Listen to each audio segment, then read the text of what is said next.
tufanye jambo, tuje pamoja tujuane. Because tutakuwa tunafanya kazi pamoja, tutakuwa tunavutia pamoja. Sisi ni timu ambayo inatakana ichape kazi. Na kuchapa kazi, hii ni kazi ya Kaisari, si kazi ya kanisa. Tumeamua tuje pamoja tuweze kuhakikisha kwamba Azimio imeshinda kura. Na mmekuja kwa wingi na bwana deputy party leader, hawa aspirants wamekuwa na maswali mengi sana. Wajua wakati wa kura ikifika tunaanza kuwa na mchecheto. Kuna wale ambao wanasema unajua nitakuwa shortchanged. Kuna wale wanasema unajua fulani wamekuja kwa chama wamepatiwa direct ticket. Kuna wale wanasema kuna mtu fulani ambaye iko preferred, anasonga sana karibu na deputy party leader, anasonga karibu sana na Raila Amolo Odinga na kadhalika. Sasa tikiti imeenda.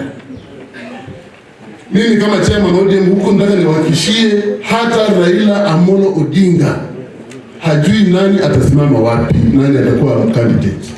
Hata mheshimiwa deputy governor hajui nani atakuwa candidate wapi, nani atakuwa candidate wapi. Hii ni kazi, hao watafuata mtu ambaye ataungwa mkono na wengi. Swala la watu kuja kwa chama tunawakaribisha, aspirants wengi wamekuja kutoka Nairobi. Na hii ni sawa kwa sababu hii ndio chama kitachounda serikali. Tunawakaribisha sana. Lakini muje kwa chama mkijua pia kulikuwa na wale walikuwa wameshikilia chama. Au unakuja tu asifia into a vacuum, hakuna watu pale, wewe ndio nani? Kuja kwa chama utembee na wengine na ukuwe tayari kunyoroshana na wengine kwa mchujo. Tunataka watu kuja kwa chama. If you are really serious na umekuja una watu, kuja usimame na upate kura kutoka kwa watu. Ila na hiyo watu wakuje kwa chama kupitia kwa protocol. Yes. Kuna watu wengine ambao wanaenda kula Nairobi kupigwa picha na watu fulani imeliki. Wacha hiyo. Mahali kuna watu wawili wanatafuta kiti deputy governor, hao wataenda kwa mchujo. Mahali direct nomination ita apply ni mahali kuna mtu mmoja. Mtu asidanganye. Hiki ni chama cha watu. Raila hapatiani kura ya huku. Oparanya hapatiani kura kila mahali, yake ni Butene, si ndio? Sasa wao ukifuata Oparanya unatafuta kura, wacha Oparanya atafutie baba kura. Wacha Raila atafute kura. Hata mimi kama chama nisonge karibu na mimi sema napatia tikiti. Hakuna. Raia ndio anapatia nini? Kura. Na hizi mchezo, hii ni maisha ya mtu, si ndio? Haya ni maisha ya mtu, somebody has invested and they want to tamper with the nomination. Mara mingi ODM tumekuwa tukitukana kwa hili. Madam ambaye amekuja kuzungumza, utazungumzia swala hili, tumerekebisha na chama cha ODM kitakuwa cheupe kama kama unaleta upuzi kwa chama tutakunyorosha. Hii hapa mchezo. Hapa tukuje kubembelezana. Yaani mimi nataka kupata chakula yangu na kuja mbele yangu nitapita na wewe. Sina mnaye. Ndio tunasema wakati Raila Amolo Odinga atapata kiti cha urais, nataka mjue kwamba nyumba ya baba itakuwa na viti mingi. Tutaenda kwa nomination wote na tuna mtu mzuri hapa sana wiki lifamezo pale. Tuna nomination. Wapate. Na wale ambao watakuwa wameshindwa kupata, waunge wale wamepata mkono. Alafu bwana Oparanya wale wamebaki watakuwa wa kwanza kupatiwa vitu ndani ya serikali yetu ya county na pia national government. Wewe huwezi kuota moto ambao kuleta kuni. Ala. Wewe ujeleta moto, ujeleta kuni, unataka kuota moto ya nani? Wewe kama utakuwa na sisi kaa kando, tukipata serikali yetu, wewe ungoje hapo miaka 5 urudi tena. Ndio. Lakini bwana kama tuna mali pengine tunajua tuna watu wanaweza kusikizana. Kwa mfano kiti kama cha gavana. Watu wasikizana wenyewe, wakae chini, wafanye consensus. Wakitoa mmoja tunaungana mkono, mmoja anaweza kuwa deputy, mwingine akuwe senator, mwingine akuwe governor. Na tunaenda mbele, si ndio? Lakini mradi watu wasikizana. Sisi kama chama we encouraging consensus. We are encouraging consensus bwana deputy party leader. Watu wasikizane. Kiti cha human rep Watu wakae chini wasikizane. Hakuna mkubwa kushinda mwingine. Mimi ni mbunge saa hii, lakini kura ikitangazwa mimi si mjumbe tena. It's free for all. Yako ni ile tano ambayo uko ndani. Usizuie mtu mwingine hivi. Hata mimi nikikuja tu tunyoreshane. Kwa sababu it's free for all. Hilo ndio nataka lijulikane na twende hivyo. But I want to encourage you. It's better to lose or win in a winning team.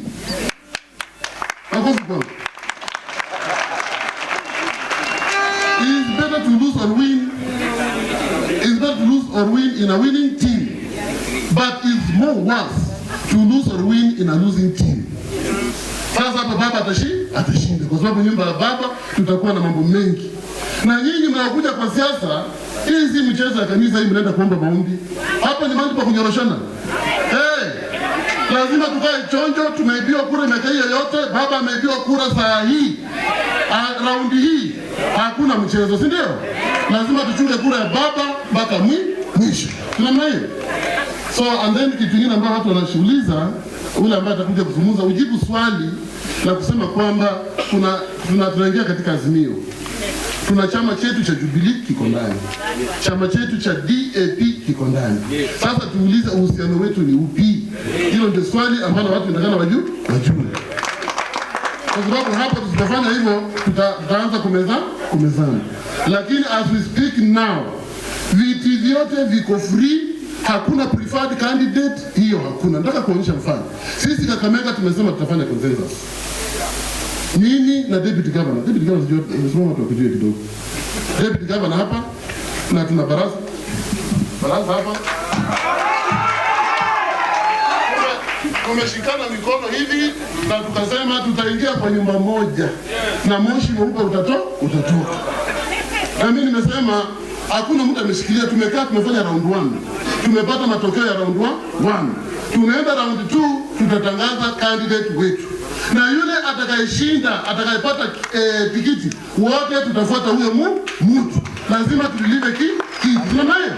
Swala ni kwamba lazima ODM retain kiti chake. Yeah, that's maturity, isn't it? Hatuwezi kunyoroshana, lazima tutasikizana. Sisi ni viongozi. Yeah, mmoja atakuwa deputy, mwingine akuwe governor. Na mwingine anaweza kuwa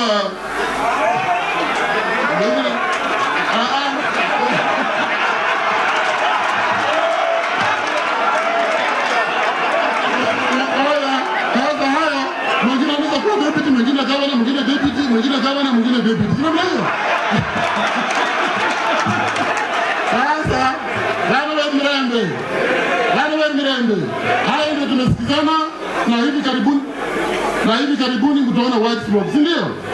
Tuna encourage hiyo pia ifanyike, asante sana. Tunasema hiyo pia ifanyike Bungoma, ifanyike Busia, ifanyike Trans Nzoia, ifanyike hata Vihiga. Sina mlayo. Hayo ndio tumesema tutasaidiana tuende pamoja ndio chama kisisabaratike. Mwisho kabisa ni kwa introduce chairman wangu kabla nimwite mzungumzaji wetu wa leo. Nataka kuwasimamisha tu wajulikane. Chairman wa Busia, Mheshimiwa Danga, simama tu watu wakujue. Huyu ndio chairman wa ODM Busia. Sasa, chairman wa Trans Nzoia, Hamisi absent with apology. Absent with apology. Alafu kuna Bungoma chairman ODM. Asante Mheshimiwa, mkono juu tu. Asante. Okay. ODM. Our leader, His Excellency Wycliffe Ombesa Oparanya. Nataka nikushukuru. 3 things, just quick ones. Bungoma, we are in a hot spot. Thank you, our chair, NEP mwenye amekuja. Hapa, members lazima wachukue live member. Ndio tujue wako kwa ODM. In Bungoma, and have a reason. 2, heshimu structures zenye ziko za chama. Sababu kuna candidates wale ambao wametoka kwa vyama vingine. Pili, rudini kwa watu kwa ground, sio kuenda kwa mikutano. Ndio tuletea Oparanya kura kutoka Bungoma. Ya mwisho, party loyalty. You cannot attend other parties meeting na ukuje ya ODM. Usiku uko kwa pati ingine, mchana uko hapa. Your Excellency, we want that one to be highlighted na regulations zisimamiwe. Kule tuko na hatari ya DAP. Tunataka viti ine hiyo ya county tugawane. Na mahali tuko na viti yetu ile tunajua tutachukua isiwe tembati sababu huko iko shida ya DAP. Kama chama mwingine na vile tuna ule main speaker ambaye ndio tumpatie time ya kutosha kuongea, alafu tutapata sasa wale reaction. Lakini saa hii kuwajulisha tu wajumbe, tuna mjumbe wetu wa Lurambi, Mheshimiwa Bishop Hamala, huyo ni mjumbe wetu hapo tu. Tuna mjumbe wetu nominated Ososi, mjumbe wa Kenya ndio huyo. Nakupatia tu. Kuna mjumbe mwingine,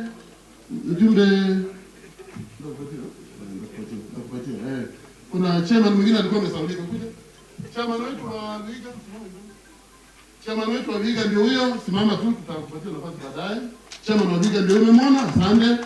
Chairman wa ngine ni gani? Trans Nzoia ni Hamisi, tulikuwa tumesema ni apology. Kakamega ndio huyo anayezungumza, Mheshimiwa Justus Kizito, kiboko ya watu fulani. Wala. Sasa kuna mjumbe wetu Senator Shionga ambaye asante. Kuna mjumbe wetu Rafael Peters Sauti Wanjala kutoka Budalangi, Simba ya huko. Tuna Mheshimiwa Mdenyo, mjumbe wa Funyula.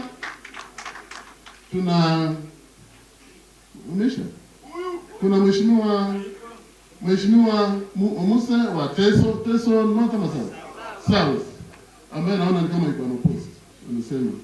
Alafu mwingine kuna Mheshimiwa Elsi Mwanda ambaye ni woman rep wa Kakamega.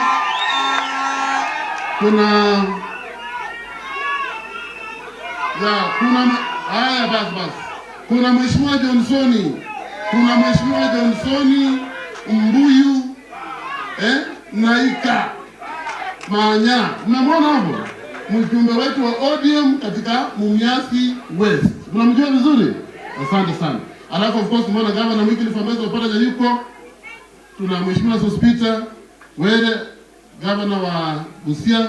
Tuna Mlombi, Mheshimiwa Mlombi ni gavana wa deputy governor wa Busia, na vile vile tuna Profesa Kutima ambaye pia ni deputy governor wa Kakamega ambaye pia anatafuta kiti hicho. Kwa hivyo nafikiri tumemaliza hapo. Asante. So ladies and gentlemen, leo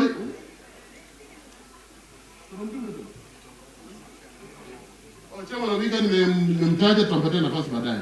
Sasa na wajumbe mtaongea baada ya kupata sasa. Kwa leo hii tumeamua kuleta National Election Board Chair person aje hapa awazungumzie mambo haya yote ambayo tumesema, akuje kuzungumza na nyinyi, awaelezee sheria na taratibu za uchaguzi yote vile chama kimepanga, na vile pia ninakaa katika NEC tumepanga mambo huko, awaelezee sawa.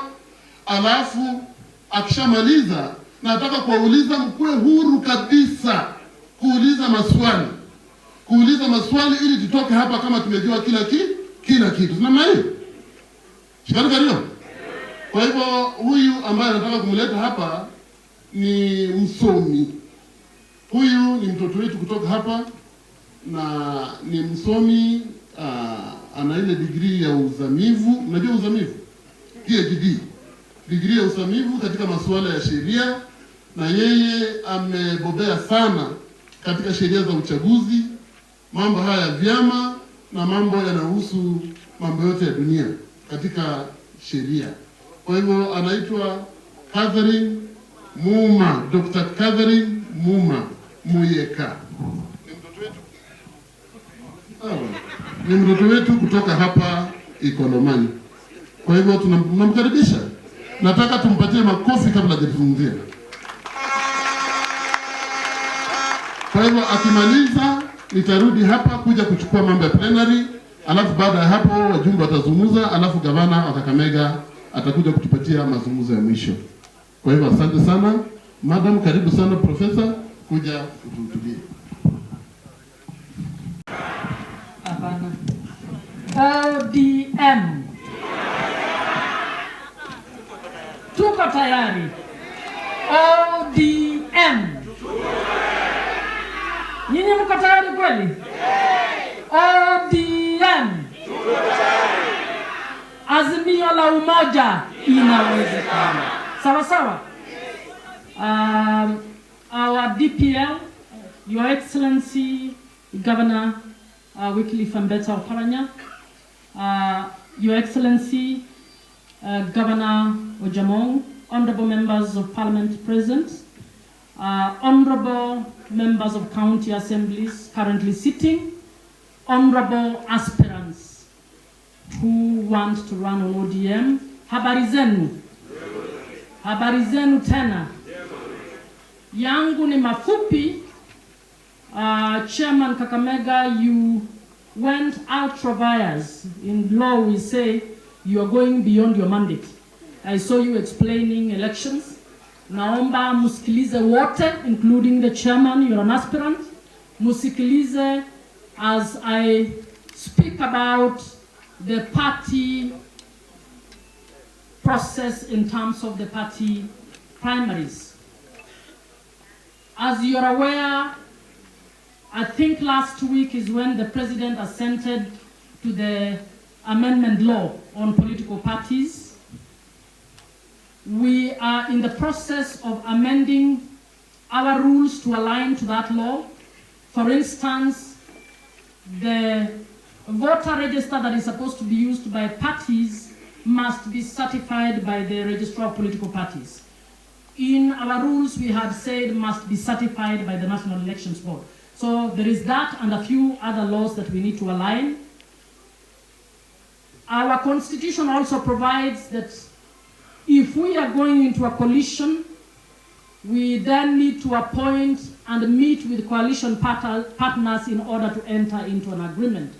And I'd like to report that it is within this week that our team is going to begin sitting with the other teams in order for that agreement to happen. So I will not be able to speak with confidence on how the Azimio nominations will happen. But I'd like to speak about the ODM nominations so that you are aware of that. Number one, political parties exist for only three things: to gain power, number two, to gain power, number three, to gain power. That's why you form a political party. Therefore, our key objective as the National Elections Board is, one, to supervise the conduct of elections of our party, ODM, in a manner that can help us pick the candidates who will best help us to achieve the political party objective of acquiring power. We have two types of elections in this country. We have competitive elections in the competitive seats, the 290 seats, elective seats, the county seats, and many others. We also have the Article 90 elections. The nominations that usually happen through party lists are actually elections. And those are elections which we call the Article 90 elections. So even for you to appear on the party list, you need to be elected. And there is a procedure now that we have come up with. For your information, I happen to have been the chairperson of the task force that reviewed the by our NEC. They have also been cleared by IEBC. And we actually wrote last week to IEBC to reopen in order for us to align them to the new law that has passed. So our key objectives will be, one, to deliver the strongest candidates that can fly the party flag. To do this in the most democratic manner. To do this in an inclusive manner. And to provide opportunities for as many candidates who come in order to participate in this, and to ensure that the exercise is credible. So first, for you to be an aspirant in the party primaries, we first require that you qualify in particular manner. Number one, you must be an ODM member. And for aspirants, you must be a life member. And that includes being a member in good standing. Number two, you must meet the qualifications provided in the applicable laws. The applicable laws include the Elections Act, the Political Parties Act, and the Ethics and Integrity Act. So, if you are an aspirant and also the Elections Act, what is required of you? Find out the IEBC regulations, what is required of you? Find out the ethics and anti-corruption, and find out what is required of you. So it is not for us, we will actually be requiring you to sign a declaration that you meet those qualifications. If it turns out you don't meet those qualifications and you have signed an affidavit, that is criminal in law. You can actually be put in for perjury. So ensure you meet the requirements of the law.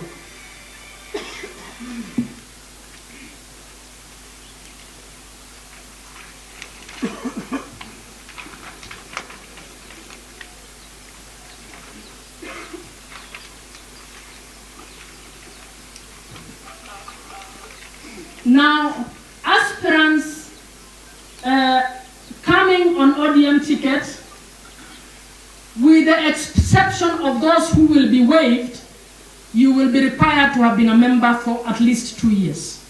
There is a waiver of this because even as we select our candidates, we will have members who are coming into ODM from other parties. Of course, that will be waived. We have members who have been public servants and could not identify as political party members. That will be waived for them.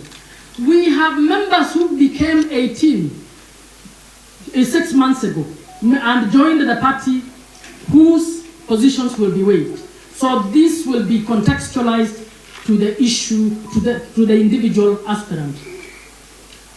We will require you to pay nomination fees, and the nomination fees are as follows.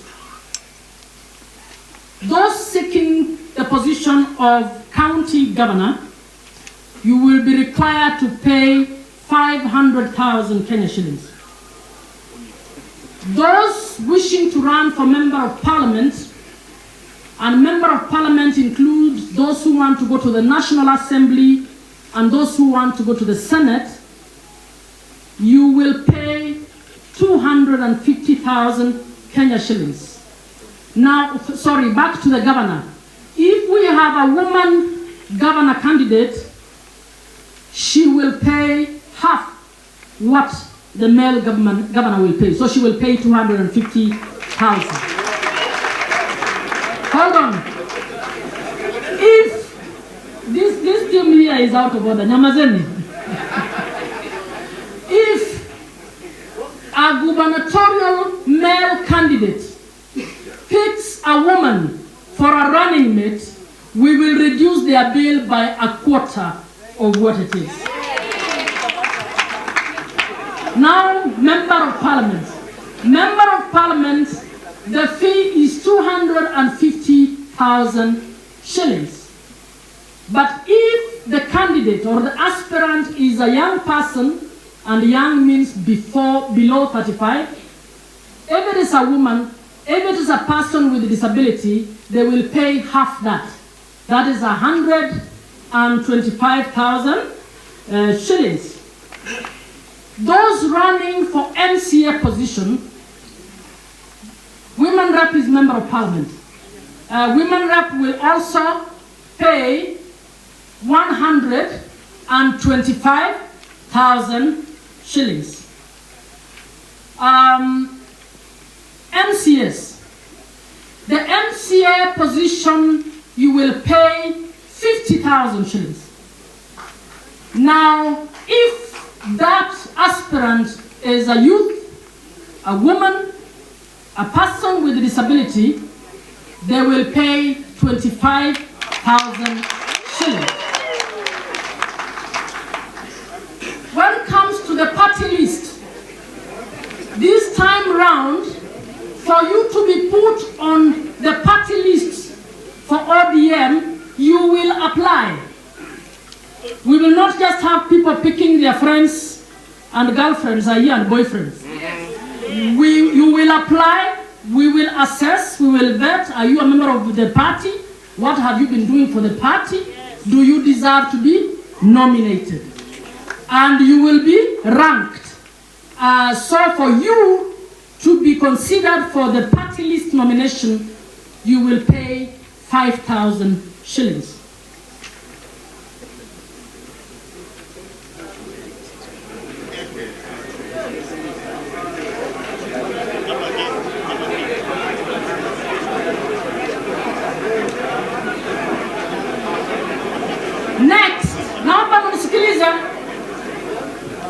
Next is the methods for finding the ODM candidates.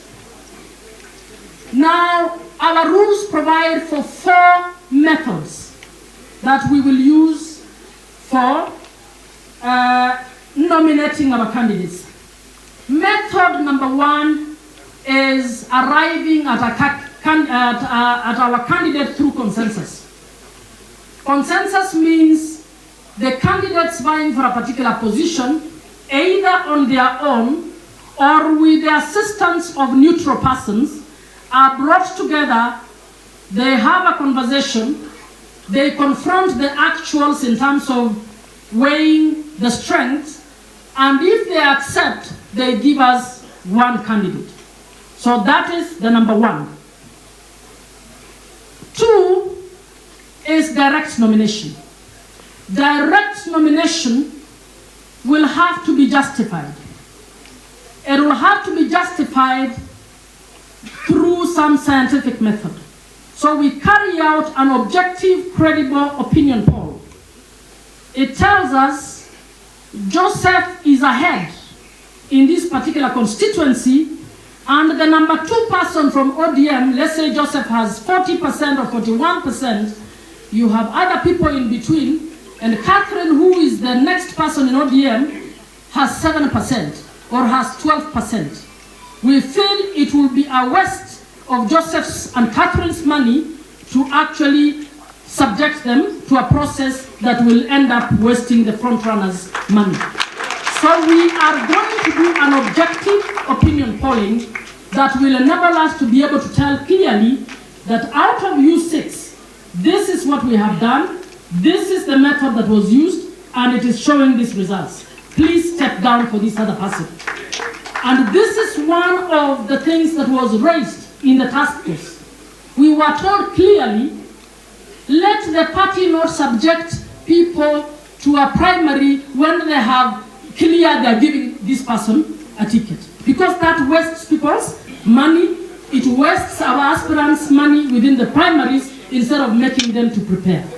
So what I will be telling all our aspirants, please be open-minded. Let us all help this process to be as truthful and as clear as possible in order to get the strong candidate to run for us. Sometimes you dig in and you end up hurting the party. And remember what I said from the word go. The party's objective is to get power.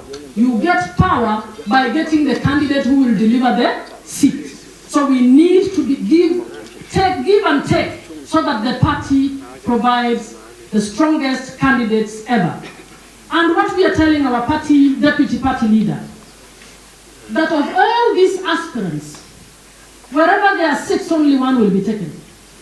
The 5 who are not taken, are still valuable members of the party. And we would want the formula that will enable this region to be able, beyond taking people to the county assemblies and the National Assembly, to also be able to post our sisters and brothers into other positions. That's right.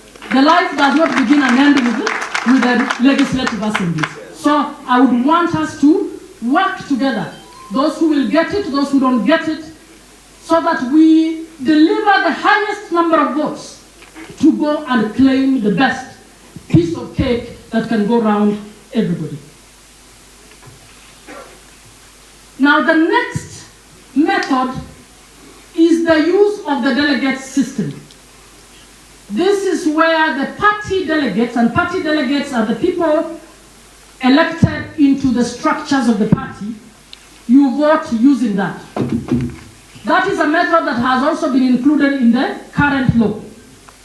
Now this method will only be used for ODM presidential candidates.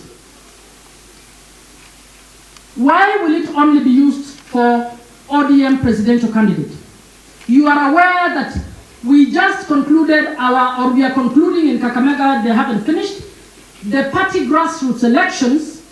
A lot of these were done by consensus. A lot of these were manipulated by current elected leaders. So we feel it would be unfair to subject people on delegates using the current delegates because of some of the things we observed in the state. So the NEB recommendations to the party is that after elections, in the second year, we should do proper elections of party grassroots, and those people will become delegates for 2027. Something I forgot about direct nomination. We have counties whose nomination or whose party primaries are determined by the cultural leaders or the community leaders. If you go to Northeastern, party primaries are happening within communities. If you go to Tana River, party primaries are happening.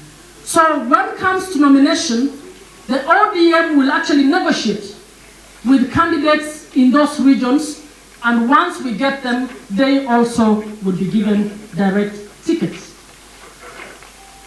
Now, the final method is universal suffrage by the party membership register.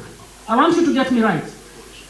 People always mistake universal suffrage to say everybody's coming in.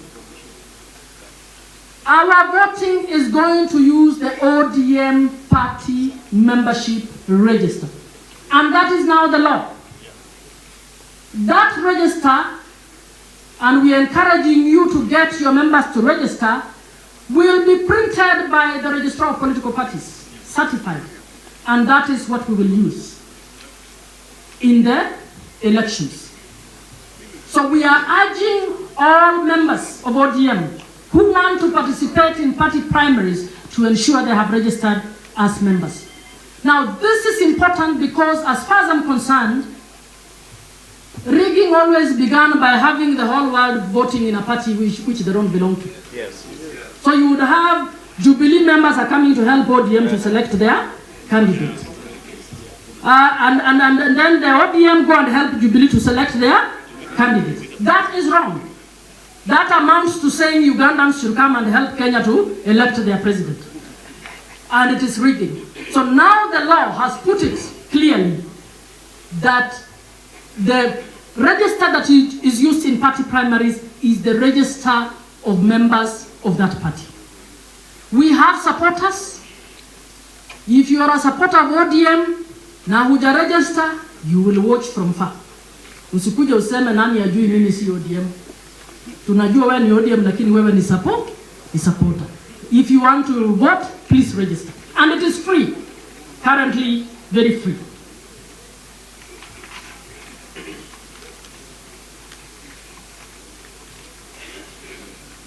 Now, we are going into a coalition government. We are going into a coalition government, but even if we are not going into a coalition government, Because of the objective I gave you, we are all looking for the strong candidates. And right now we are negotiating. Remember, Kakamega County, for instance, had only 2 members of parliament. We are negotiating and bringing people we think are strong. I want to ask our members and our officials not to stigmatize people who are brought in from other parties. All the time we are recruiting members. All the time we are recruiting members. And those members are no less important than the ones who are there. So we request that tafadhali, we look at the bigger picture and embrace everybody and work on what is best for the party. I now would like to read a notice that is likely to be in the ODM mitandaos and in the media that we have issued as NEB, so that you take note of this. Number 1, we have said that the party is expected to discuss the nomination process under the Azimio Party, and the NEB will share the agreed process after the conclusion. 2, we say, as we await for the outcome of Azimio agreement, our supporters who have not registered as party members and aspirants who wish to participate in the party primaries are advised to register, noting that you will only vote in party primaries if you are on the party register. We have then said to register as an ODM member, follow the following steps. And I think all of you have the steps. You dial *483 *036 hash, and then you follow the steps. So we expect that okay, sorry. I will, sorry.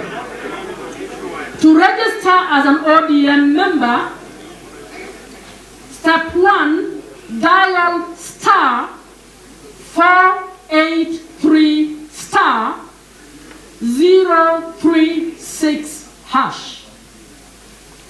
Step 2 will be, they will ask you to enter your ID number. Step 3, enter your surname. Step 4, enter your other names. Step 5, choose your gender. Step 6, choose your region by choosing from the whatever provided. Re-enter the region to confirm. Enter county. Re-enter county. Enter constituency, like that. It will guide you as you go along.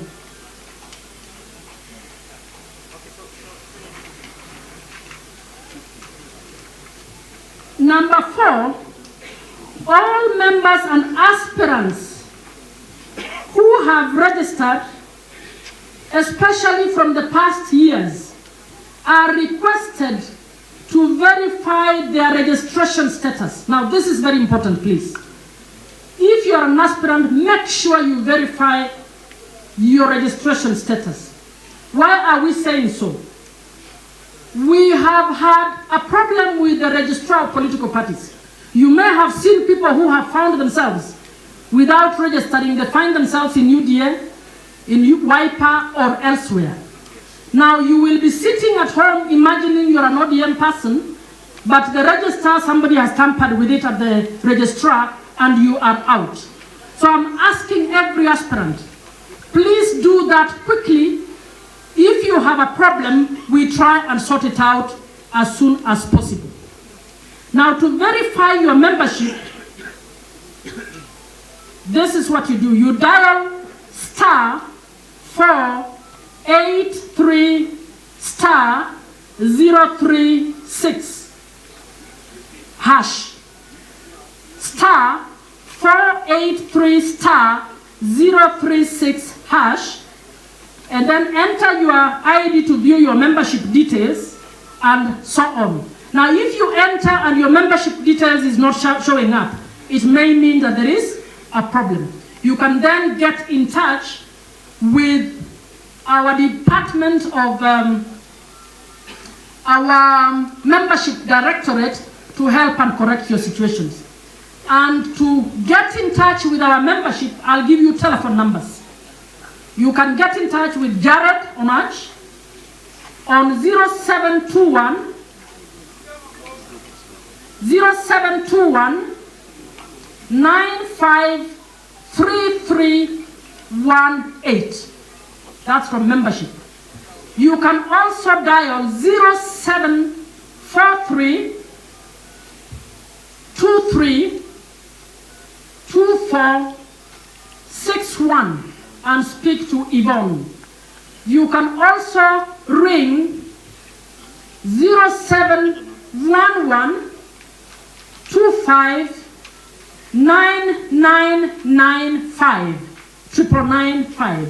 So if you find you're not reflecting, please call them quickly so that you correct. There is also a faster way of correcting this.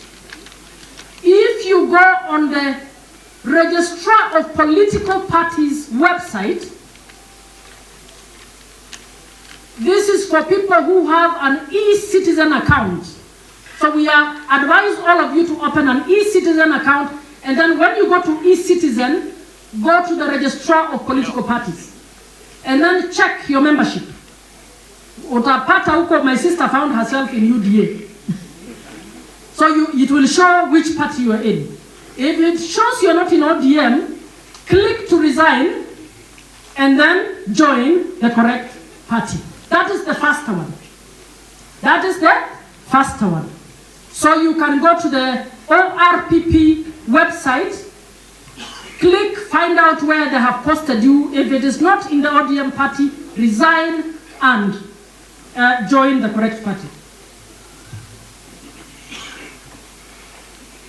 Notice number 8.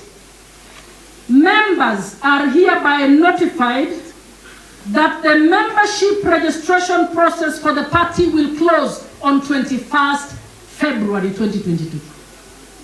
We will close the membership registration on 21st February 2022 so that we can apply for the certified register from the Registrar of Political Parties. So kama unataka kuregister, please do so before that time. Notice number 9. This is to notify all aspirants who are officials on ODM party structures in the counties. Except for members of the National Executive Committee, we expect you to resign by 15th February 2022. All officials on our party grassroots elections who are aspirants must resign by 15th February 2022. The NEB will be consulting with affected structures to appoint acting replacements in the place of those who resign. This is an important one to our ODM officials. I hope they were invited here. The NEB wishes to caution all party grassroots officials and delegates to desist from playing any partisan role during the campaign for party primaries. This means that party officials shall not be used by one ODM candidate against another. Party officers are supposed to serve all members equally.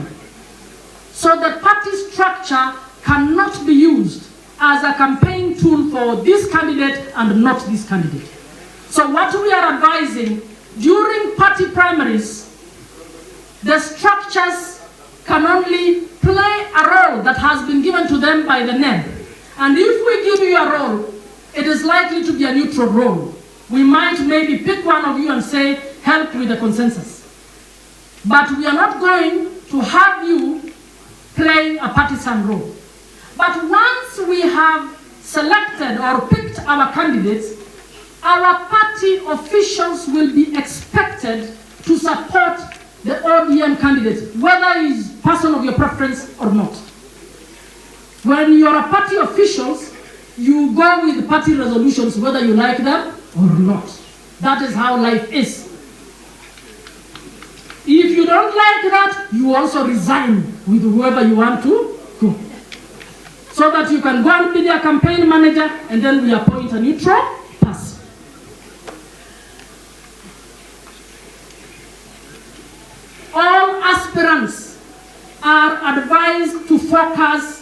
on non-violent campaigns in their electoral areas as they prepare to submit their applications to NEP. Please don't use any violent language, any violent physical or emotional or verbal violence against each other. I hope you know violence is an electoral offense, not just in ODM, but in the Elections Act. And if we have evidence of any aspirants engaging in violence, we have the power as NEB to step you aside and say, you can step aside. So we ask all of you, please campaign, ombeni kura kwa wananchi kwa unyenyekevu. It is the wananchi's right to be represented. It's not your right to be elected. Can I repeat that? It is the wananchi's right to be represented. And they choose who they want to represent them. It is not your right to be elected. Now comes to how will we conduct the party primaries. We have sat and consulted as NEP, and when we carry out using the fourth method of voting, we are going to use computer-enabled voting.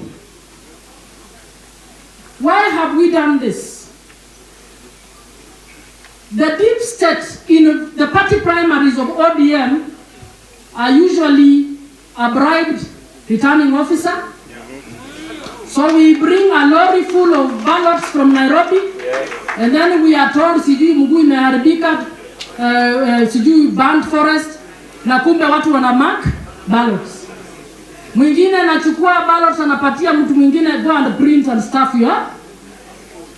So we prayed and prayed and prayed for God to drop returning officers from heaven. He has not dropped them. So since he has not dropped, we decided the best way to go about this is to work with computer-enabled voting.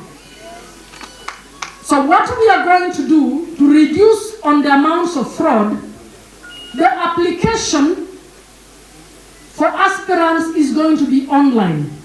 So if you are an aspirant now, you can't apply, just get a friend or your son or whoever it is to help you go and apply. You will apply online. You will pay the fee online. Kwa hivyo mtu akikuja na risiti kukwambia akulipie, wacha nikupatia risiti nikupelekea huko anaiba. The money will be paid online, so your application will not be cleared until you have paid by M-Pesa. It will be paid to a pay bill. And that pay bill is linked to the party account. It is not going to Catherine Muma's account. So Catherine Muma will not even see that money. You will be issued with a receipt pronto by the same system. So mtu kukudanganya tukutane petrol station gani nikupatie receipt, huyo ni mwizi. And I'd like to announce, none of the NEB officials requires any money from you. So don't try to reach me, don't try to reach any official to give them money. We don't need money. We just want to do our job. None of the party officials is holding brief on the NEB, so don't receive any money from anybody akwambie yeye anajua Catherine. Ukipeana, nijue wewe na yeye muende kwa polisi. That is bribery. It's a criminal offense. So we are trying to make it as transparent as possible to remove the things that you people complained about. So we will invest in an infrastructure that will enable us to think through the number of polling centers that we can have. For instance, in Kakamega, we will have a tablet that will enable you to vote. And we are making it as simple as possible. We are actually going to pilot with the illiterate voters so that we can see how best it can work. And you will be able to go to a center, pick your MCA preference candidate, move on next to the MP, next to the women rep, next to senator, next to governor, and submit. we are going to have a central tallying center, and your vote will be counted in real time. So it will be one ID, one vote. You will be admitted to the center through a manual register certified from ORPP. So we will cross your name, and when you go to the gadget, your ID will be put in, and as you vote, it will cross you out of the system. So nobody can put another center somewhere to be able to say they are voting. And even if they were to do that, because it's a computer system, we will be able to pick and we will be able to subtract. So what we are asking all aspirants, please support us to be able to deliver a credible election. But if you bring in violence, anybody who wants to bring violence, it's somebody who thrives on winning by violence. It's somebody who never wins straight. And if you bring in violence and we are incapable of doing the elections, we will still nominate. We will do direct. Because you will have forced us to do it. So we are asking, let us all work on this. If this works, it will make it gives every aspirant in future an opportunity to be able to genuinely seek their vote among the people and be able to be genuinely elected. So I will be seeking that every aspirant seriously support this process. So all aspirants are cautioned from paying any fees else how than through the manner in which I have explained. I'm finishing.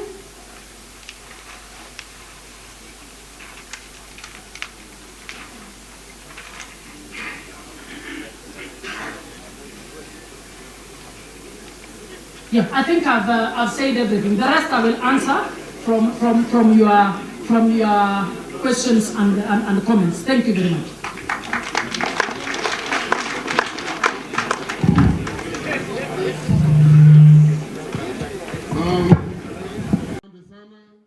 Thank you so much. We can agree that she has given us a very, very meticulous presentation. Is it not so? Very clear. Ametueleza yote, tumeyasikia vizuri. Nataka tumpigie makofi. Moja. Mbili. Asante sana.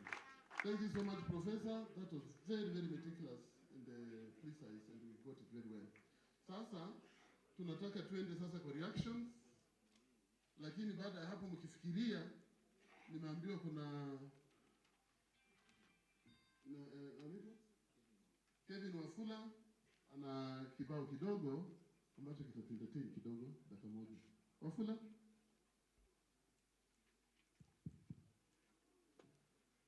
Mambo ya Azimio. Utapanda hapo? Hapa chini. Sound ya mic DJ.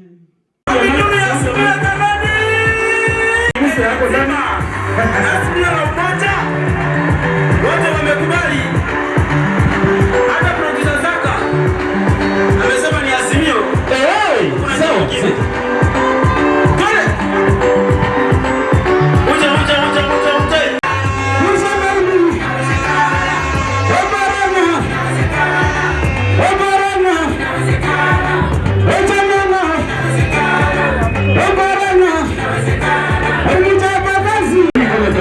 Una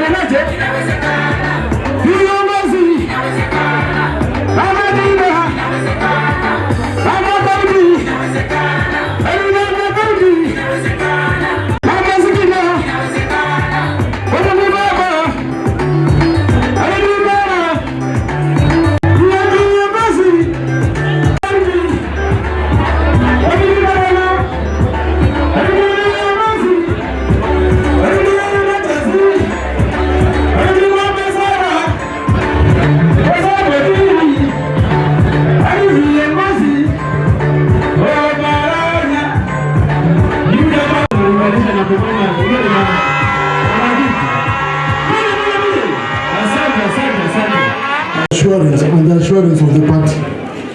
You heard the chairman of Bungoma County say that we come from a hot zone. We are concerned. One, because I'm sure you saw many representatives from Bungoma that this is going to be done. Now finally, I do acknowledge that we still have the conundrum around the issue of the 2/3 action on the costing for the seat of the women rep. Thank you. Asante. Watatu. Patia yule dada pale. Are about Azimio. As I said, I would be lying if I say this is the agreement, but I want to give us advice as ODM members. My view is where we are tuenda tuchokora ground vizuri. Tukichokora ground vizuri, we can ask for a fair nomination process if it is a region that is going to have both. Assuming they were to do opinion polls, I'm telling my people in Trans Nzoia, chokora ground enough to put our candidates ahead of those other candidates. So in this thing, bottom line is persuading the ground to say they want this one instead of this one. So that even if DAP or another party wants this one, the people can say, no, the person who is ahead is this. So in preparation for Azimio, I am saying go to the ground and pull out and make the ground ODM. So that when we do that analysis, the ground is ODM. And when we do a credible, objective analysis, it shows everybody that the ground is ODM. That is the only formula I can give you, but I don't have an answer to the others. The issue of 2/3 gender actually means we are trying to balance so that legislative houses have not more than 2/3 of the other. So women will always be nominated under that card for as long as it is the men who are the majority elected. But I believe in the next 10 years, it is the men who will be nominating. So and the same rule will work exactly the way it is working. When we elect in Bungoma more women, we will nominate the men to move in. But the seat of women rep is part of that affirmative action measure that was put in to try and bring up the 2/3. And I'm sure when we now become over, we might create the men's rep position. Qualifications. I think lots of you who followed the courts, anybody can, you don't need particular educational qualifications to be an MCA. But for the time being, I know there is a case in court, it has not been ruled. If you want to stand for National Assembly, Senate, gubernatorial positions, you require to have a degree. Sawa sawa? You require to have a degree. But there is a case in court, we don't know what that case will say. Finally, I am not a doctor, I am not a professor. Don't listen to Kizito too much. He never talks about anything else. Hello?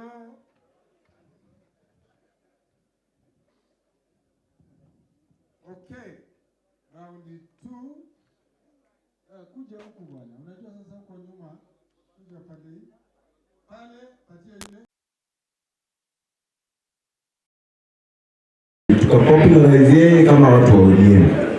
Kidogo mama akahama kaenda na kina Eugene. Umesikia hapa watu wakinung'unika kwa sababu all of a sudden ameapia hapa tena. Sasa hatujui kesho atakuwa wapi.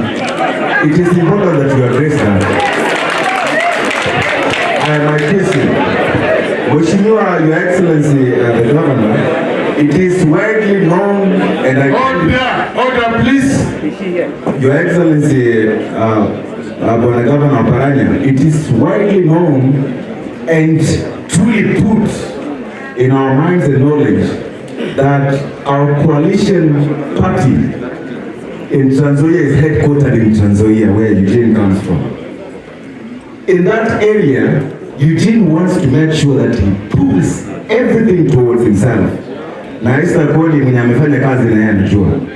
So we are saying this, what measures is our party, our ODM party putting together to ensure that our watoto wa ODM in their respective and desired positions zile wanasimama watafanikiwa. Last question. Nimeona mumesema vizuri ya kwamba mnataka credible election kama vile Madam Muma amesema. We congratulate you and support you for that. Lakini what is the fallback plan? Kwa sababu hizi gadgets zinaendaga zinafeli. Hatujapatia alternative. Thank you. Next. Amani Alisi, nimesimama kitu soko kwa kwanza. Nimetaka tu kuuliza swali langu kwa madam. Nimesikia ukisema ya kwamba tutatumia delegate members wa ODM. Sasa for example, kama pale chini mashinani tuliwacha kufanya recruitment ya members wa ODM kitambo sana. So pale juu tuko na maofisi, lakini pale chini tungeomba tu kama inawezepatikana tufanye recruitment ya ODM, kwa sababu watu wanapenda ODM, lakini sasa huko chini mashinani hakuna vile tunaendelea na recruitment ya ODM. The dates of the so-called illiterate who are going to be piloted for the coming wanyama. Hawa wanyama nyuma ya mama yako mdogo, baba ni mmoja, lakini kila mtu ulala kwao. Repeat the same or we remain still valid. Member. Life member actually implies life. But where political parties are concerned, there are situations where you may have to pay it again. Let me explain. If you are a life member of ODM and have never left ODM, your membership is valid. The only thing you need to do, they will require you to be an updated member. Now, I think currently they are going 4 years back. The annual fee for life members is 5,000 shillings. So if you are registered, or if you registered like myself when ODM was formed as a life member, and then you have not been engaging, you will be allowed to pay 20,000 shillings, which is 4 years, to come up to date. So for those who are members and have never left, that is the situation.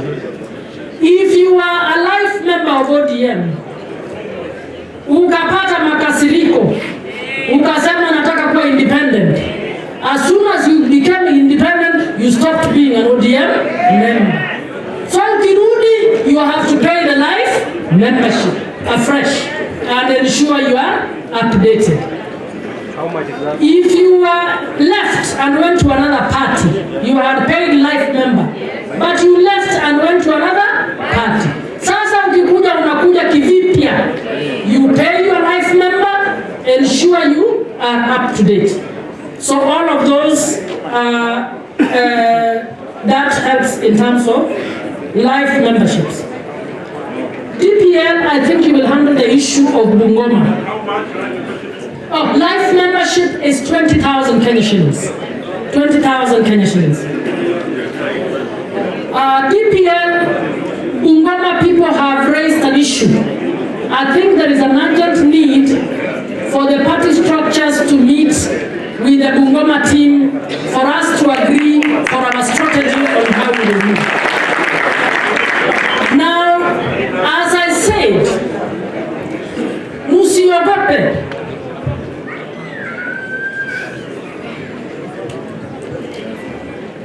As I told you, Eugene Wamalwa has one vote. He may be an influential leader, but he has one vote. Stay on the ground. Hata mkiambiwa nini huku, you stay on the ground. When the ground shows that it's the one that is strong, hata yeye atanyenyekea to do what? To negotiate. But I want you to know, when you go into a coalition, every coalition party partner will be coming in to give the best to their party. So sasa sisi, the best way to ensure we get the best for our party is to demonstrate that the real votes that will decide are on our side. So mimi naomba kaeni kwa ground, alafu DPL atukalisha pamoja, tuone tutakuwa na strategy gani ambayo ambayo inakuja, alafu tuchukue hizo vitu. How many years should one be to be an aspirant? As I have said, we have said 2 years, but there are many scenarios. You are an ordinary member, but you joined a year ago.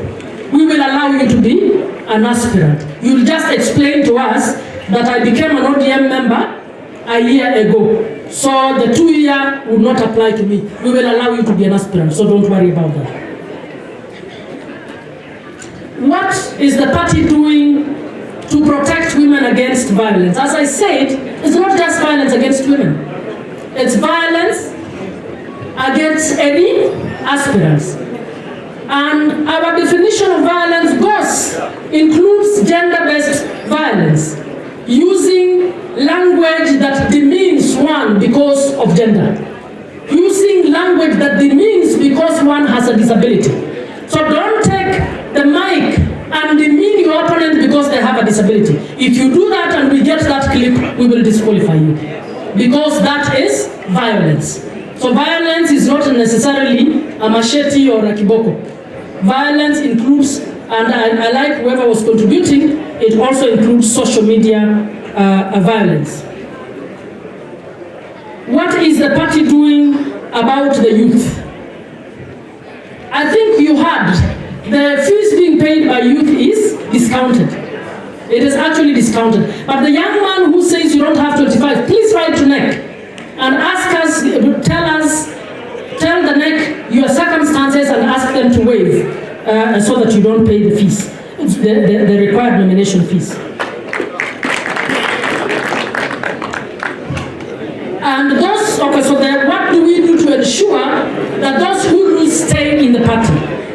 We have focusing, actually our number one process is consensus in order to avoid animosity between candidates. So we urge all of you to be able to adopt the issue of consensus and pull together. Another one asked, what will party officials, how will consensus be reached if we are saying party officials have no role? I have not said they have no role. What I have said, party officials cannot be partisan. So what we will do, in some places, the candidates will trust the party office to do that consensus. In some instances, whoever the candidates agree on can actually guide that consensus. So consensus can be led by anybody who agrees to support that process. It may be the local pastor who all candidates respect. It may be the local opinion leader, and we will go with that. The nomination dates. Nominations will be done in a staggered way. Again, this is supposed to deliver credibility. Part of the problems of the ODM nominations was doing many counties simultaneously. You then stretch the resource. So this time, we approached IEBC and said we do not want to be fixed. IEBC had said nominations should be between 19th April and 22nd April. We said no. We should be allowed to do our nominations the way we wish, so long as we deliver them before 22nd April. So we are scheduling our nominations between 13th March and 22nd April. But we don't know when it will happen in Kakamega or Bungoma, because we are waiting for conversation so that we then can do the scheduling. But we will do them in a staggered manner. How do we ensure security of the voting? Part of what we are doing is actually, we will go into a retreat. We are discussing the issue of the security. We are discussing the issue of securing the tablets that will be used to vote, so that if any foreign tablet is used, we will be able to detect. Now, technology usually works. It fails because individuals want them, human beings want it to fail. So we have thought of the tablet, we have thought of the backup batteries for the tablet, we have spoken to Communication Authority of Kenya to tell us which networks are where, so that we are able to do that. We will be buying adequate bundles to ensure that happens, and we will be ensuring that we try to secure the polling center. Now, we will not use the 44,000 polling centers of IEBC because it is not all the IEBC voters. You will find polling station X has only 50 ODM members. Another one has 12. So we will be able to say in this ward, we can reduce the 20 polling centers into 4, where only registered members can go. And then the 4 are given adequate security in order to facilitate the whole process. When we are piloting, it is not everywhere. We will pick a few. We will go and take that mama and try to take her through the voting. And then we will be able to say, for a mama like this, if it is taking her so many minutes to vote, therefore, if we have so many people in this polling center, we need to deploy so many tablets. And depending on that, we will then be able to say Kakamega County will be done as a alone, or Kakamega County will be done together with another county. And then the next day we will do another. So we are thinking through the whole process.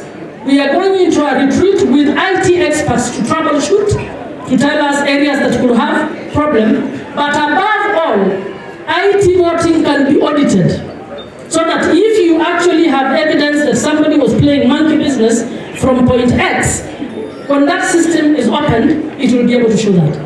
So we are hoping you all give us support so that this succeeds.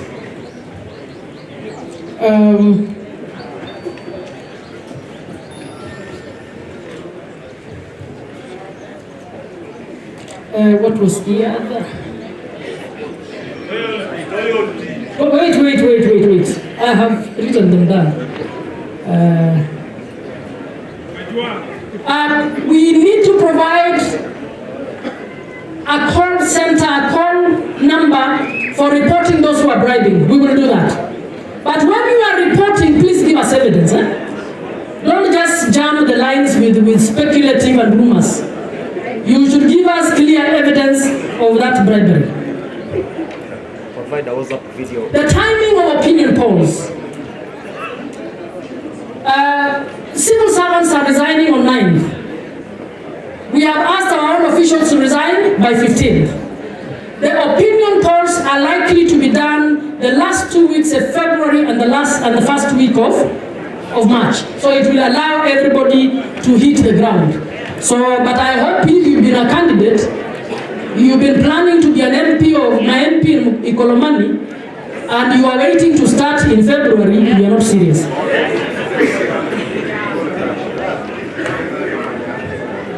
The issue of buying IDs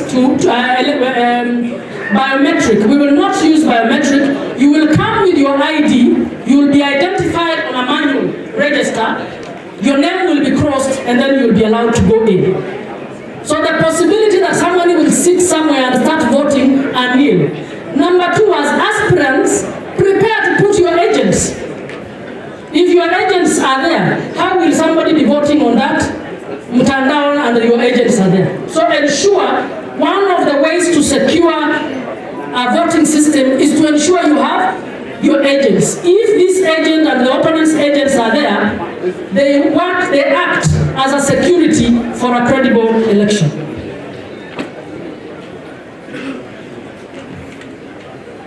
Opponents will sponsor other candidates to come and stand. You are the party. You know who is truly ODM. You know who is not truly ODM. That is combined with the issue of loyalty. So there is that, but we also cannot use that to lock out members who are going to join us, because we are also having members join us. There are premium scoops we are getting from other parties. We must acknowledge that. We should be magnanimous enough to know so and so in a particular party is value when they come to us. And we must embrace them and be able to move. So as a political party in your area, you know yourself, huyu mtu amekuwa kiruka, kienda UDA, ameenda hapa. It is up to you to measure and to be able to tell. But apart from that, your own ODM members should be able to choose, to know who to pick and who not to pick. The issue of balancing of candidates. Kakamega is having county positions. How do you ensure South, Central, West, wherever is balanced? That's why we are suggesting that consensus helps. When you are talking around the table, you are careful enough to say, how are we including Malava? How are we including Quisero? How are we including Mumias? So we suggest that you bear that in mind.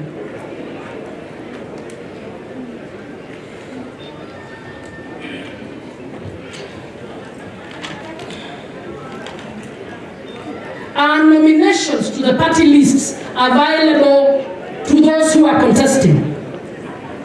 In the ODM party, we are saying yes. Those who try to run, if you wish to be considered for the party list nomination, apply. Apply and indicate as well. As I said, the right to nominate under Article 90 elections, that's party list elections, is the party right. And the party uses party lists to reward members of the party who have been loyal. And this time round, we will choose to honor. By the way, for you to be on party list, you must have been an ODM member for at least a year. So tutaangalia tuone, you are a member, what have you done for the party, and then all who qualify will be given to a county committee that will rank those names for us. Rank those names so that they form the party list. What's the fallback if the gadgets fail? The gadgets will fail because there is no power. The gadgets will fail because the network is bad. If there is no power, we have considered the power bank. If there is no network, we know the results will still be on the tablet. When the network comes, we will transmit. But we are buying bundles that will be placed on the gadget. If the place fails because you brought goons to come and make it fail, as I've told you, we will give direct tickets. And we will take into account the fact that you are the one who brought goons. So we will dominate, whatever the case. Somebody says, we stopped recruiting members. Who told you to stop recruiting members? Every notice I've given since I joined this party, I have said, please register. Even the last 6 months, we said, make it for free, so that everybody who wants to register, registers. But the deadline is 21st, so those of you who are not recruited, please proceed. The pilot date is just a few people, it's not the entire country where we are piloting.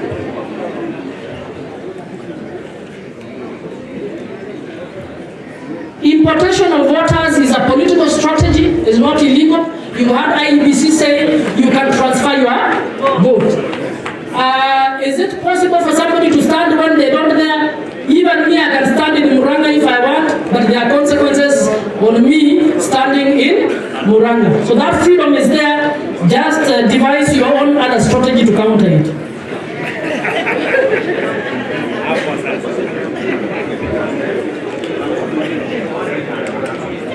Vihiga County would like some attention, DPL. DPL, Your Excellency, DPL, Vihiga County would like also to sit with them so that a strategy is found on how the party can hit the ground in Vihiga County. The other questions are DPL's questions. How will their party assist candidates? How do we resolve Bungoma issues? The same issues in Trans Nzoia. And our coalition, Azimio coalition partners are handling our members badly in Azimio meetings. And then how do we ensure that the ODM structure is not sidelined in these places? Thank you.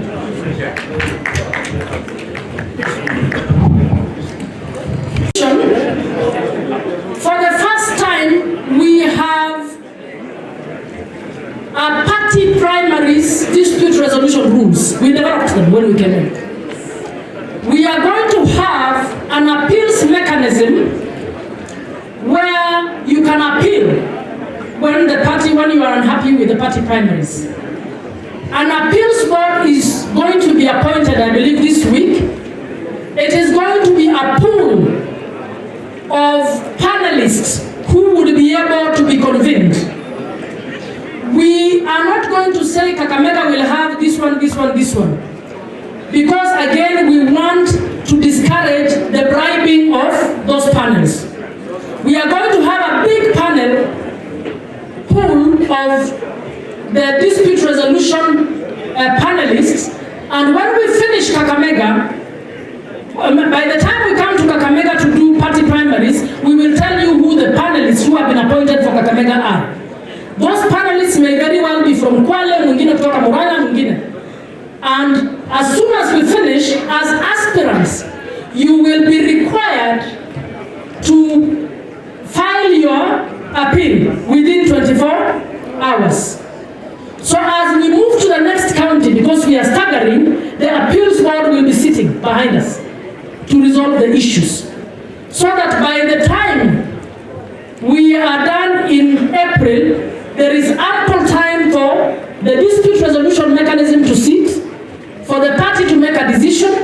If there is any decision that requires that as NEB we repeat a process, we are able to do it.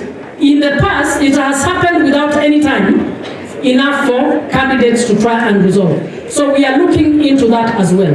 I forgot to say, once our website starts running, we will put the party rules, party primary rules, we will put the party appeals rules so that you will be able to know the mechanisms for appeals. Thank you so much for reminding me. Thank you so much.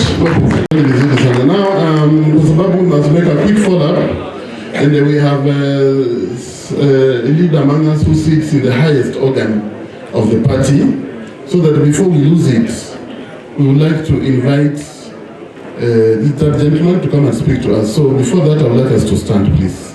Let's stand. Now, I would like to invite the deputy party leader, FCPA, Dr. Wycliffe Ambetsa Oparanya, to address us. It's very difficult to have every answer. Very difficult to have an answer. And I want to talk about the coalition. As he clearly said, up to this time, there is no any coalition agreement. We are having a meeting on Friday, this Friday, to look at a draft coalition agreement on the side of ODM. We have already appointed legal experts. We have in the coalition. That will be a matter for the next meeting. And let me clarify here that I stand before you as the deputy party leader. This is a national position. I don't stand before you as the governor of Kakamega County. Because if I am the governor of Kakamega County, I have no mandate to call all of you. Because each county is independent, isn't it? But we collaborate as provided for in the Constitution. Because we are from the same region. Here we have Lake Region Economic Bloc, where we meet all governors from this region and discuss our issues. We have also our own Western Region Caucus, Governors Caucus, where we meet and also discuss issues that affect us as a region. So this has nothing to do with governorship. And I need to clarify this because some people have been saying, why niende Kakamega kwa nini? I'm a deputy party leader. We are two of us, Joho in Mombasa and myself. And our boss is Raila Odinga. And we do this because we also sit on the top organ of the party. I'm a member of the Central Committee, and I'm the only member, and Sifuna, who is the Secretary General. So there are issues that we get there that we need to pass to members. We have also assigned ourselves, the party leader has assigned ourselves regions that we should look at and try to resolve problems in those regions. And he said, Oparanya look at Western and Nyanza, be assisted by Anyanyong and Ogmaya. So all issues to do with party issues will be resolved in this region, so that we free the party leader to campaign for presidency. We don't want small issues that we can resolve ourselves, going up there to be bothering that I'm looking for Raila No.1 to solve these minor things. You should not bother. And if some of you go there, you are referred back. Have you cleared with so and so at the regional level? And I think we must be focused. This issue of nomination has been the talk. Oh, mtu umeonekana na Raila umepigwa picha, umeonekana na Oparanya umepigwa picha, au umepata direct nomination. Oh, because Oparanya ameonekana na fulani anatembea na yeye, and that fulani is my opponent, sasa ule anatembea na Oparanya amepewa certificate. That's nonsense. You have now heard from the horse's mouth what is going to happen. Because we need this party to be as democratic as possible. We need many party members to win their seats. So we are looking for ODM positions. We are not looking for individuals. We are not looking for the face. And never follow this face I'm looking for. I'm looking for an ODM party member there. That's all. If it is William Musungu, if it is Wangwe, if it is who, I do not care.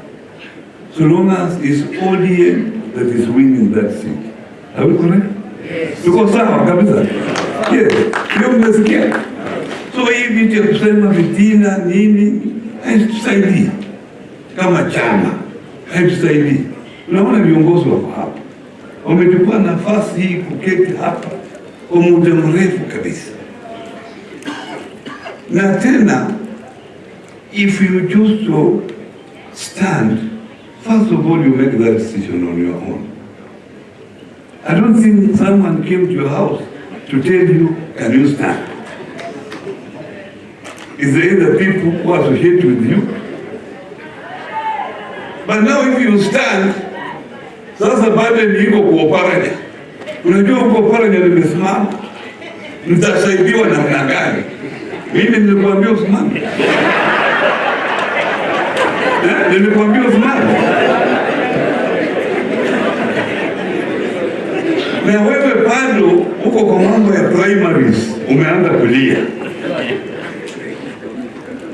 I can go my way, all my way to support you if you are a candidate.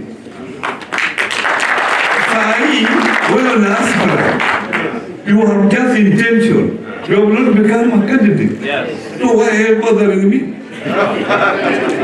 And you, in your own ward, if you are an MCA, there might be 3, 4, what members whom we need to embrace all of them. Yes. Even if it's member of parliament, you have seen several of them. There might be a sitting member of parliament. There might be others coming up. We don't favor any of them. If you are an aspirant, even these members of parliament, they are now also aspirants. So we will treat you equally. So make your decision first unataka kusimama kura. Kivyako kama member, na uwe committed member. Then you come up. When you get the nomination, sasa saa hiyo tunaweza kuketi. Oparanya una kitu, unaweza kunisaidia. Kwa sababu I'm not looking for anything. I might have some change. You are now a candidate, isn't it? Yes. Lakini kusimama at there is funding somewhere, hiyo sawa. That there is funding somewhere inaningojea, hiyo sahau. And I don't want to cheat you. Me, I have stood several elections up to now. The party has never funded me even a cent. Last time I tried to help Bungoma, I helped Trans Nzoia because of the challenges they had.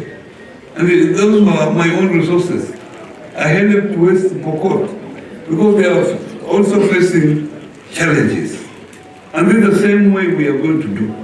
Because we are also committed to making sure that this party gets as many seats as possible and also gets power, as you have been told. So we shall look for money here. We shall do fundraising. When we get it, this money will be channeled to you people to strengthen you at the grassroots level. Don't take it as a right. You are looking for employment also. So paka utafute na nguvu. Ukipata hiyo mshahara utakula na nani? Na wananchi huko wanakula hiyo pesa. So have a positive attitude. I request that have a positive attitude. Now, many members have raised this issue of Bungoma, Trans Nzoia, and so on. What I will request you, ladies and gentlemen, that these Trans Nzoia and Bungoma and slightly Vihiga have unique problems. So what I will suggest is this, that we will organize a meeting, specific meeting, to meet Vihiga officials. Specific. I will go to Vihiga plus other leaders and we will look at those unique issues and see how we can solve them out. We will do the same for Bungoma and Trans Nzoia. But generally, we have agreed with Wamalwa Kijana. We have no problem parties coming up like DAP. And we have agreed with Eugene Wamalwa, and you can confirm with him that no member of ODM will move to DAP and vice versa. At the moment, because the journey is the same. So if you waste time moving like that, you might find yourself that you have not made an effort. Or you might end up being partless if you don't know. So we have agreed that we shall have a coalition agreement. And after that coalition agreement, then we will decide how do we nominate our members. So that the efforts of DAP in Bungoma and Trans Nzoia are not affected. And the efforts of ODM in other areas is also not affected. Because we are in the same boat. Because all of us are in a SMU. The essence of DAP was to kill Fort Kenya. And if they are doing it, why then? Oh, Fort Kenya has gone the other side. Yeah? Did you want to entertain Fort Kenya here? No. So, that should not worry you. So if you are here, and you want to go to DAP, or DAP want to come here, you are wasting your time. Because you might find that again, ODM, you are facing the same ODM candidate in the nomination. So what happens? So you will have done nothing. Yeah. Because hii ni nyumba moja, milango ndio tofauti. Yeah, wengine wanatokea kule na wengine wanatokea kule. Ile patu kubwa, milango yao ni kubwa, mnatokea kule. Patu ndogo, mnatokea kule. Ndio hivyo tuko. Lakini tuko nyumba moja. Hiyo mnasikia? Kabisa. Now, the other one is that as a party, we want to make sure that as much as possible, we adhere to this gender rule. But it's very difficult when it comes to nomination. Very difficult to get 2/3 versus 1/3. And that's why we are encouraging more women to stand. Yes. We are encouraging them. Lakini hatuwezi kuja kwa nyumba kutafuta huko. But we are appealing women should come out and compete for these seats like men. We have seen even in the world, women are being elected as presidents. Even in Africa, Liberia had a woman president. Tanzania now has a woman president. Governor, we had 3 governors being elected as women president, women governors. So we encourage you to come out and contest for this seat, plus the youth.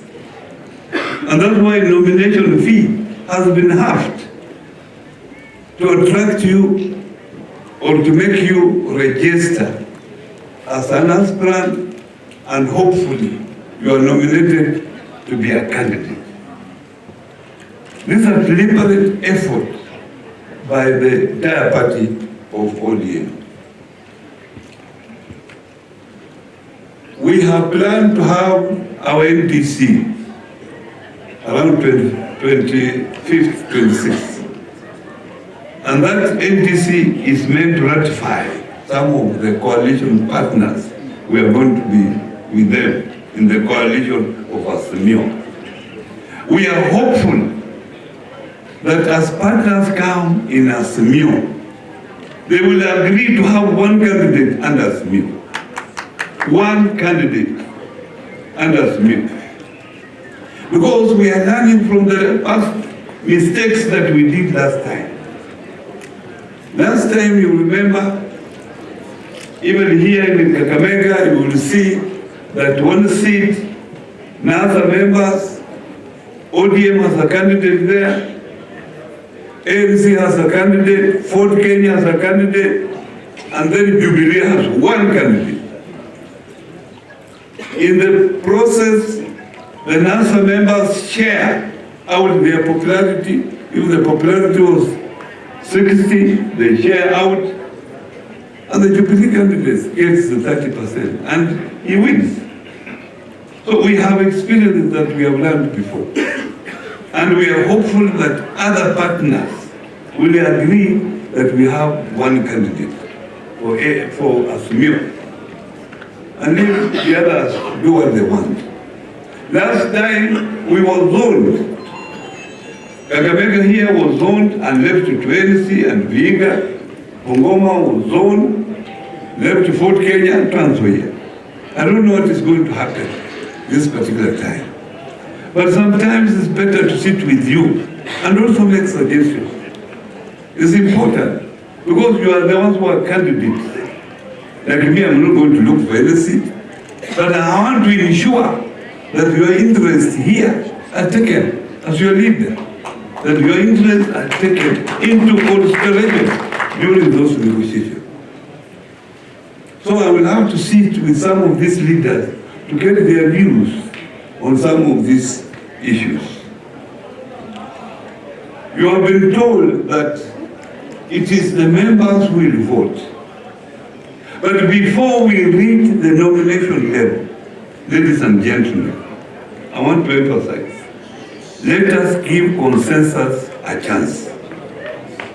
Ukae chini nyinyi wenyewe, muangalie huyu vile yuko, huyu anatoka wapi, una pesa gani. Ni vizuri kuulizana, wewe una change au una change? Hii kitu kinataka pesa kidogo, pesa mpaka uweke mafuta, utumie gari. And then through that we eliminate and maybe agree. And when you are doing that exercise, let us know, so that those who step aside, when we win and form a government, they are considered for something. Because they have also made a sacrifice. Isn't it? I'm going to form a committee that can also call you together And that committee will only come to you on request. Kama nyinyi wenyewe mmeketi, mmerequest hiyo kamati ije, hiyo itakuja. Alafu isikize mambo yenu. Alafu mwape nafasi, nao pia waamue. Sivyo? But it will be on request. It will be chaired from someone who is not from this region. We get someone independent, plus 2 members from this region, he chairs that plus yourselves. So mkiwa ward fulani, mnashinda, mnataka mko watu 4 au hata 2. Mnataka hiyo kamati ije, nipigie tu simu, namwambia kwa sababu mpaka chairman atakuwa anatoka mbali, namwambia chairman atakuwako siku fulani, na mnaketi, mnaongea.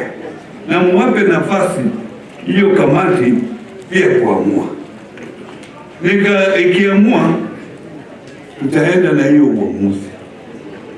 Unasikia? It will be on request.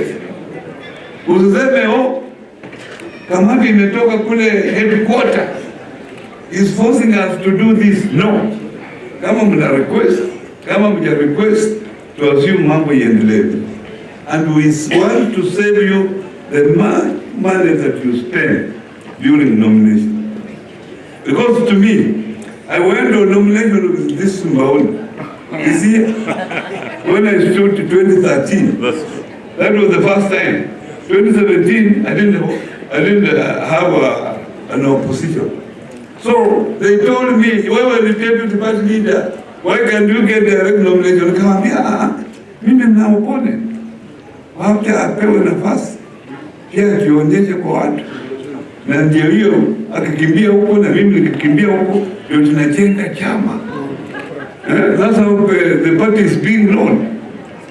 Sasa alikimbia huko, akapata elimu yake 2, na mimi nikapata 126,000. Nikasema basi. Alipewa nafasi. Na hiyo ndio nafasi sisi tunasema. Na hiyo kukimbia kupata 2,000 si alitumia pesa. Kama angeketi na mimi naamue mimi niende, angetumia hiyo pesa. Ndio tunasema consensus ni kitu ya muhimu. An example hapa mbele yangu. Naona sasa yeye anataka Senate. Na mimi nitamuunga mkono, amekuwa muungwana, si ndio? Usipoona naona niliona kusimama hapo unataka Senate. Sasa umeshift. Nilikuwa nafikiria unarudi kwa ile ugawa. So this committee of consensus will be formed. Nimesema clearly that it will be on request. Ladies and gentlemen, what is important is you people to go to the ground. Tafuteni kura. Mambo ya vitina wachaneni nini? Vitina mingi, wewe saa yote huko kwa maduka. Kuongea tu vitina, umesikia nini? Kuliko wewe kutafuta kura. Au kija kwangu, unaulizwa kwa nini umechaguliwa hii miaka yote, umechaguliwa namna gani? Nikuambie siri. Hapana mniletea vitina. Umesikia? Mnaniambia sijui. Ule Kisito ulimuona, walifanya hivi. Hiyo mambo jameni. Tuache hayo mambo, saa hii ni wakati wa kutafuta kura. Nasikia? So tutafute kura. Tuache mambo ya vitina. Wananchi ndio wataamua. If you are popular, there will be a survey. And you have been given between now and mid-March. Ukifanya survey tuone. Kama wewe unasema you are popular, survey inatoka uko namba photo. Sasa utafanyaje? Unasema watu wanataka. Lakini waje tena nitumie nafasi hii. Niambie wale watu ambao jana niliona watu wa Kenya wanasema Kenya kwanza. Hao walikuwa hapa Vihiga na wakasema hati baba ni project ya serikali. Jamani, baba amesimama kura miaka hii yote, amesimama kura mara 4, ingine wakimwibia. Alisema ile ya mwanzo alikuwa anaanguka, lakini hii ya mbele walikuwa wanamwibia. Hii umesimama mara 4, hii ya 5, na wakati ule nani alikuwa project? Wakati alikuwa anasimama nani alikuwa project? Musalia alikuwa project ile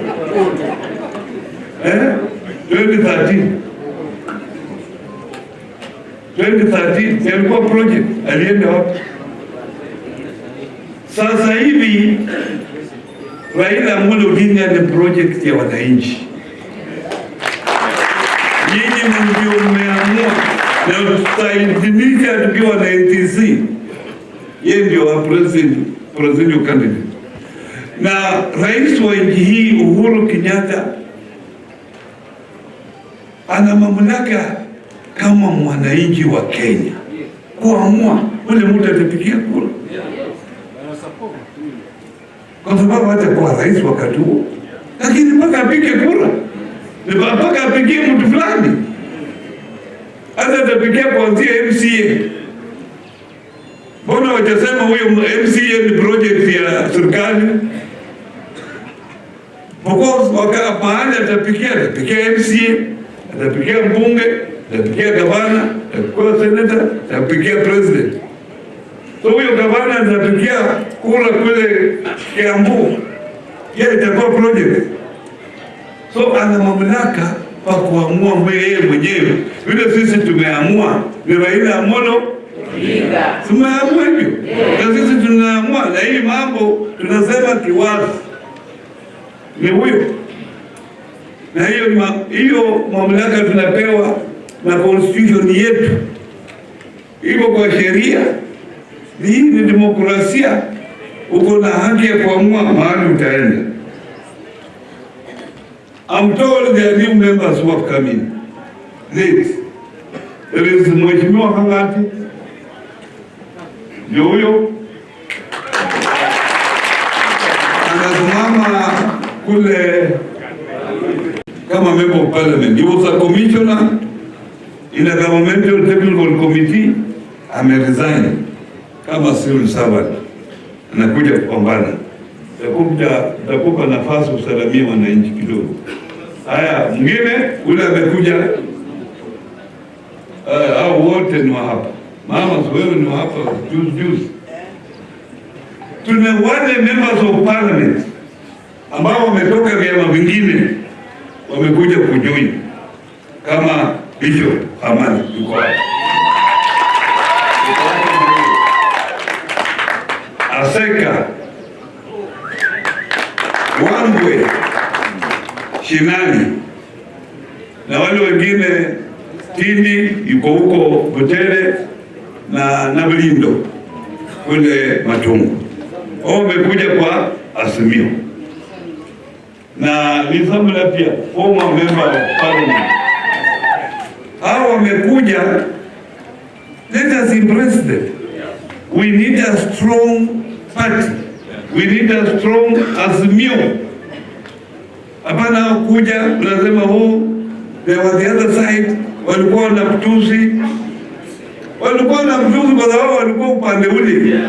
Hata wewe ulikuwa na matusi kwa sababu walikuwa upande ule. Lakini saa hii hakuna matusi. Sasa kama nitakuwa na mtusi kwa nini na wewe ulikuwa na wewe? Saa hii nilikuwa na mtusi kwa sababu ulikuwa upande ule. Na wewe ulikuwa unafanya the same. Na hiyo ni survival techniques katika kisiasa. Anaambia hapa, nilimsukuma sana, nyinyi mnajua, wakati wa Shinyanga election, mtu yangu alikuwa huyu Kisitu. Na sasa amerudi. We must impress him. Tuwapo pia nafasi. Ndio? Yeah, they become part of us. If they are strong, tunaambia endeni mbele. Kama nomination mkitaka mpambana na Kisitu, Kisitu amekuwa pro, naenda huko juu. Kwa governor. Hivyo. So embrace these people look for more members to come to the party. Ndio? Mmesikia hayo mambo? Hii nini? Nina apology kutoka kwa rafiki yangu gavana wa Vihiga, Wilbur Tichiro, daktari. Watu wake walienda mkomo, so akaita emergency meeting ya cabinet yake kutatua hiyo jambo. Nina pia apology kutoka Ambassador Ken Vitisia, anataka kuwa mbunge wa Vihiga constituency kule Vihiga County kwa chama cha ODM. Huyo amemtembelea na amesema amekuja kwa chama. Let us welcome them. Mwingine, Senator Wabusia, he talked to me, Honorable Wako, I had forgotten, he talked to me, he has also sent an apology. Wangwe, Member of Parliament, has also sent an apology. He was here, he has just walked out. He was here with us, and he excused himself for urgent matters, but he is with us. Now I want to welcome Hangati, if you can just come and say on behalf of the Bungoma people wa mpango wakati huo. So tulikuwa tunafanyia kazi pamoja kabisa. But welcome. Asante sana, Your Excellency. Mimi vile His Excellency has said, mimi ni rafiki yake. Na jana nilimpigia simu very late, akasema kuna mkutano, hii mkutano ya leo. Sikuwa nimepanga kuja, hata nika cancel safari yangu ya kurudi Nairobi, na nikasema lazima nikuje hapa. Niko na furaha mingi sana, nimeona watu wengi, kwa maana huko nje sana, huko kwetu Bungoma, the rumor is that ODM siku hizi haina nguvu, lakini nikiangalia ODM bado iko na nguvu. Na wakati nilikuwa naingia, tulikuwa na jambo kuhusu loyalty, na nataka tuangalie hiyo jambo sana. Na loyalty must be from both sides, kutoka kwa wakubwa na kutoka kwa wenye wanataka viti. Huko Bungoma tulikuwa tumeuza ODM ikawa juu sana. 2013 hata kwa bunge la assembly, county assembly, ODM had the majority.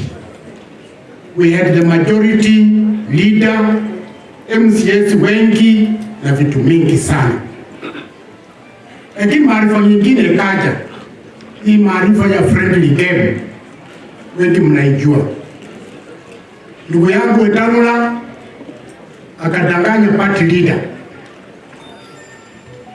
akasema ukitaka kura zote za Bungoma ongea na mimi, usiongee na Hangati ambaye alikuwa sister minister kwa ofisi yake. Mimi na watu wote wa Bungoma aspirants tukawa rendered irrelevant.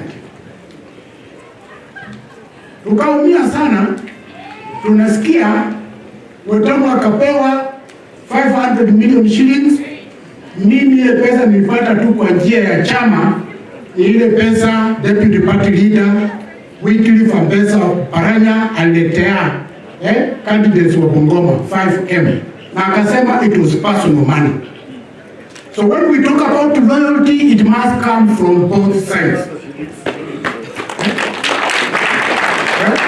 Si ati loyalty wadogo aspirants wasaidie huko juu, na watu wa juu wanakaa kwa meza wanakubaliana na wanasema wachia sisi hii. That one has made Bungoma ODM to be very weak. In fact, right now I think they have, 4 or 5 MCS. Na wale wengine wamejazwa nominated. So, Ongami, has being a personal friend, has invited me he has even tasked me to revive mambo ya ODM Bungoma, which I've agreed. I can never refuse when he asks me. Lakini hatutaki mkae huko mpange ati tumefanya zoning, sasa hii ni ya huyu na hii ni ya huyu. Then you say we want candidates. Mimi, and you are there as a witness, nikapanga mkutano kubwa sana, the final meeting ya ODM campaign. Mimi kusimama kura, nikaambiwa wewe hata ita naenda sijui Manaba, wewe ongea dakika 2 na mkutano ni yangu. Wetano akaongea 30 minutes, Halwale akaongea 15 minutes, hata akaendorse Wangamati mpaka sisi tukaribu mkutano. Sasa tunataka kusema party leader, watu wangu wa Bungoma wameniambia hivi, tunataka turudi kwa original settings. Original settings ni 207 tulikuwa tunapigana. Original setting hiyo nilifundishwa na Gavana Matako wakati tulikuenda mkutano. Yaani unajua simu hii ukinunua inakujanga na original setting. Then baadaye unacheza nayo unaingiza mambo nyingine. Sasa sisi huko mtu mweke kando, mkubaliane watu, mufanye na nini, tuko kwa original settings. Finally, Your Excellency, you know, Your Excellency, you and I, 2 weeks ago, we were in State House. Na mkubwa akasema anataka kuacha Kenya in good hands. So usikambe hapa useme I'm a rich businessman. Without peace, your business will go under. And I'm committed that we should have peace in this country. Mambo ya kudanganywa muache. Mimi naheshimu mkubwa sana, kwa maana kupitia kwa deputy party leader alipatia kazi kubwa ya commission, mshahara kubwa sana. Na nataka kusema hivi, from the talking of His Excellency, he is going to contribute, si pesa, mambo mengi kuhakikisha baba anaingia juu. Na watu wengine mwache hii siasa ndogo ndogo, tusaidie baba, because UDA imeingia huko Bungoma, Trans Nzoia. UDA is real. Na wewe unasema mimi sijui nasaidia baba, na ukirudi kando unatusi mtu. Kama mimi mlinitusi wakati baba nipatia kazi, na mimi nilikuwa wa kwanza kufanya handshake na rais. Wewe kama ungeitwa uende State House na president, nani hapa angekataa? Yule angekataa aseme. Sasa mimi nimeitwa, nimefanya handshake, mkanitusi, amepeleka tumbo. Wakati baba ameenda handshake alipeleka tumbo. So let's face facts and let's do what we speak. So mimi niko, wananchi wa Bungoma wamesema nirudi kwa kiti yangu ya MP Kandui, and I'm going to deliver that seat saa moja. I asked my friend Oparanya, mami, nisimame governor. Akasema uko na pesa mingi ngapi? Kumwambia 20 million. He told me, my friend, you are joking. I want to ask my brother here, Kizito, mami, unaisilikiji.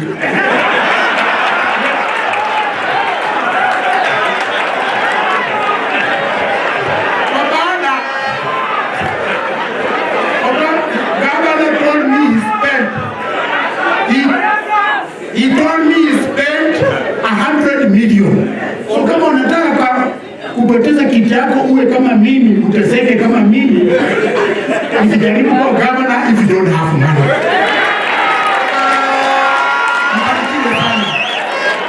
He has spoken as a man and a half. Tumepigia makofi za malaya. I have another apology from